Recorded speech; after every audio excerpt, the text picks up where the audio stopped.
मानव शर्मा हा TCS कंपनीमध्ये मॅनेजरच्या पोस्टवरती काम करत होता. त्यानं आपल्या पत्नीच्या छळाला कंटाळून जीव दिला. मानव शर्मा हा मूळचा आग्र्याचा रहिवाशी, पण तो कामानिमित्त मुंबईलाच राहायचा. त्याचे आईवडील आग्र्यामध्ये राहायचे, तर त्याची बहीण आकांक्षा ही आपल्या परिवारासोबत दिल्लीत राहत असे. मानवचे गेल्या वर्षी 30 जानेवारीला आग्र्यातच राहणाऱ्या एका निकिता नावाच्या मुलीसोबत लग्न झालं.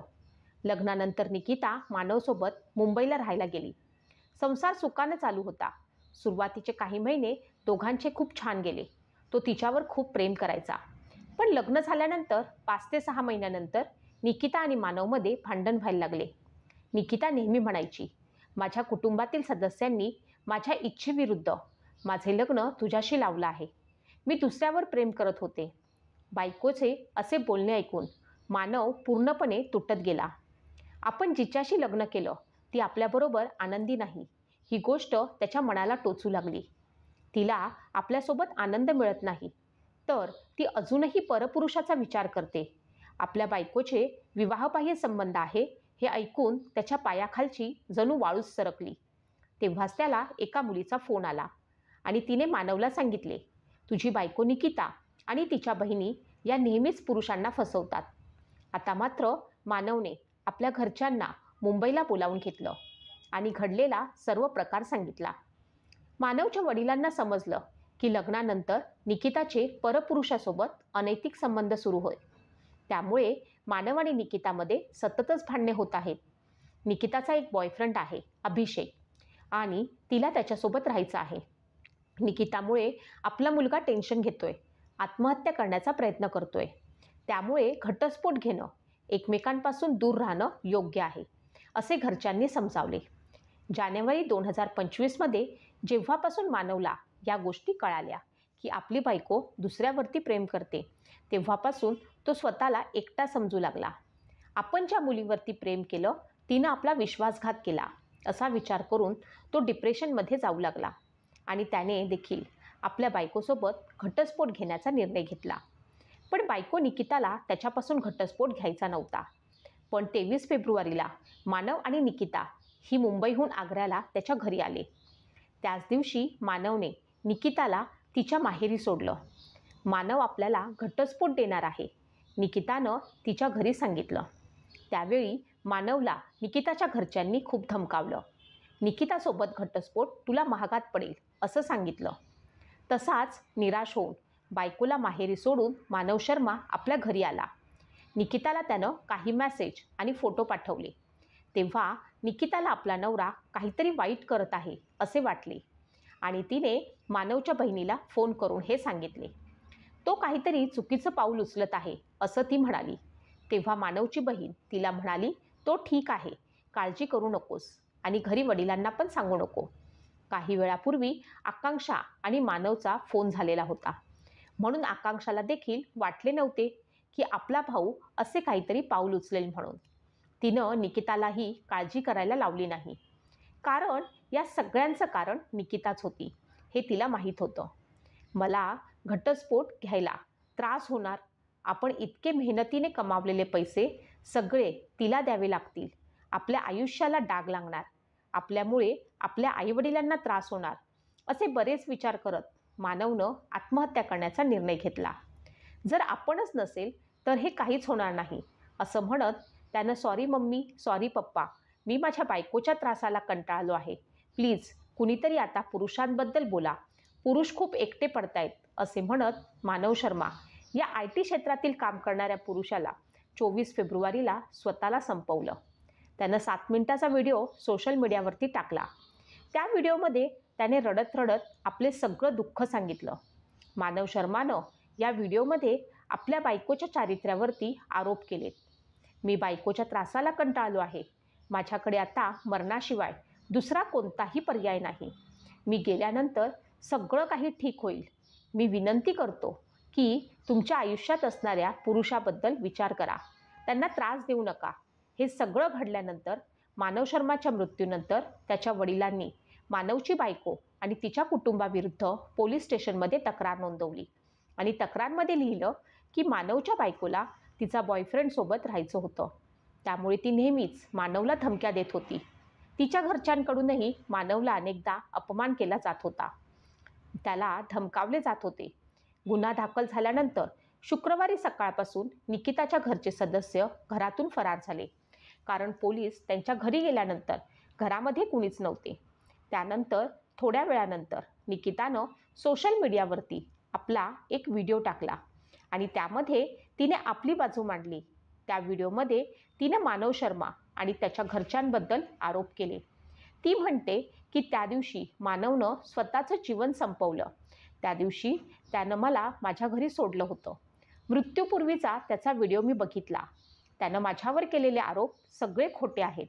तो माझ्या अनैतिक संबंधाबद्दल बोलत होता. तो जे काही बोलला ते सगळं आमच्या लग्नाआधीचं होतं.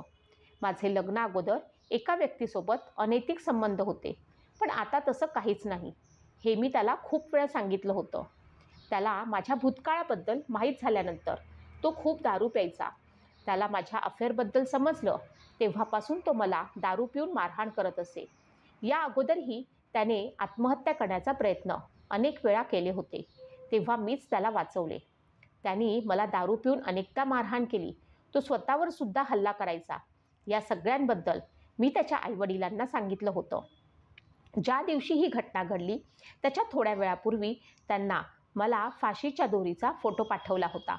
मी याबाबत त्याच्या बहिणीला फोन करून सांगितलं, मानव घरी काहीतरी चुकीचं करत आहे, पण मानवच्या बहिणीनं तू त्याच्याकडे लक्ष देऊ नको, घरी वडिलांना फोन करून सांगू नको असे मला सांगितले.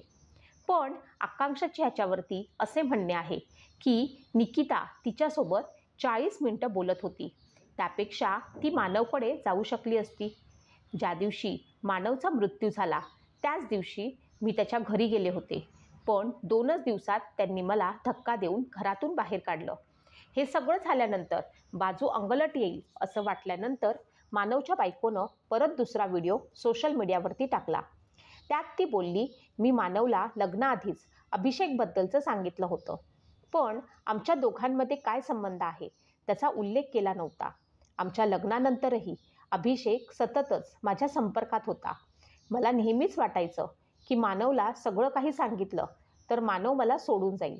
मला भीती वाटत होती की मी मानवला गमावेल, म्हणून लग्नानंतर मी त्याच्यासोबत कॉन्टॅक्ट बंद केला होता. मानवला वाटत होतं की आजही मी आधीसारखी सगळं काही करत आहे.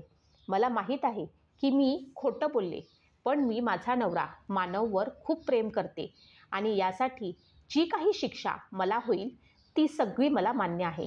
मानवच्या कुटुंबातील प्रत्येक व्यक्ती ही खूप चांगली होती. मला जर का काही झालं तर कुणीही याला जबाबदार नसेल. मानवच्या बायकोच्या या दुसऱ्या व्हिडिओनंतर आणि पहिल्या व्हिडिओनंतर हा विषय चांगलाच चर्चेत आला. निकिता नेमकं काय लपवण्याचा प्रयत्न करत आहे? कारण पहिल्या व्हिडिओमध्ये तिनं नवरा आणि त्याच्या कुटुंबावरती आरोप केले, तर दुसऱ्या व्हिडिओमध्ये तिनं आपले अनैतिक संबंध सांगितले. बॉयफ्रेंडसोबत लग्नानंतरही आपण संबंध बनवले हे सांगितलं व नवऱ्यापासून हे सगळं लपवलं. ही चूक मान्य केली. आता मात्र नेमकं मानवची बायको काय लपवत आहे याचा शोध घेतला जात आहे. परंतु या सगळ्यांवरती मानवची बहीण आकांक्षाची देखील मुलाखत घेण्यात आली. तेव्हा आकांक्षानं सांगितलं की मानवच्या बायकोमुळे नाही तर बायकोपासून घटस्फोट घेणं कठीण जाईल या निराशेतून हे टोकाचं पाऊल उचललं. या जानेवारी महिन्यातच मानवला त्याच्या बायकोच्या अनैतिक संबंधाबद्दल कळालं होतं. तो मुंबईत राहत असताना त्याला प्रिया नावाच्या एका मुलीचा फोन आला होता. तिनं त्याला सांगितलं होतं की निकिता आणि तिच्या बहिणी पुरुषांना फसवतात आणि इतरांची घरं उद्ध्वस्त करतात. तिनेच मानवला निकिताचं विवाहबाह्य संबंधाबद्दल माहिती दिली होती. मानवने जानेवारी महिन्यात टोकाचं पाऊल उचलण्याचा प्रयत्न केला होता, पण त्यानंतर माझे आईवडील मुंबईला गेले आणि परस्पर संमतीनं घटस्फोटाचा अर्ज दाखल करण्याचा निर्णय घेण्यात आला. दोघांचाही याला नकार नव्हता. दोघेही 23 फेब्रुवारीला आग्र्याला आले. मानवला 24 फेब्रुवारीला घटस्फोटासाठी वकिलाला भेटायचं होतं, पण तेव्हाच निकिता त्याला तिच्या माहेरी घेऊन गेली. तिथं गेल्यानंतर मानवला धमकावण्यात आलं, आमच्या मुलीसोबत घटस्फोट घेऊ नको, घटस्फोट घेणं सोपं होणार नाही असं निकिताच्या घरच्यांनी मानवला सांगितलं. पोलिसांनी या प्रकरणामध्ये तपास सुरू केला आहे. पोलिसांनी मानवचा मोबाईल जप्त केला आहे आणि त्यामध्ये निकिताच्या विरोधात बरेच पुरावे उपलब्ध आहेत. परंतु या प्रकरणात अजूनही कुणाला अटक झालेली नाही. मानवची बायको निकिता आणि तिचं कुटुंब अजूनही फरार आहे. आता यातून नेमकं काय निष्पन्न होईल ते हळूहळू माहीत पडेलच. पण आत्ताच डिसेंबरमध्ये आपण अतुल सुभाषची केस पाहिली होती.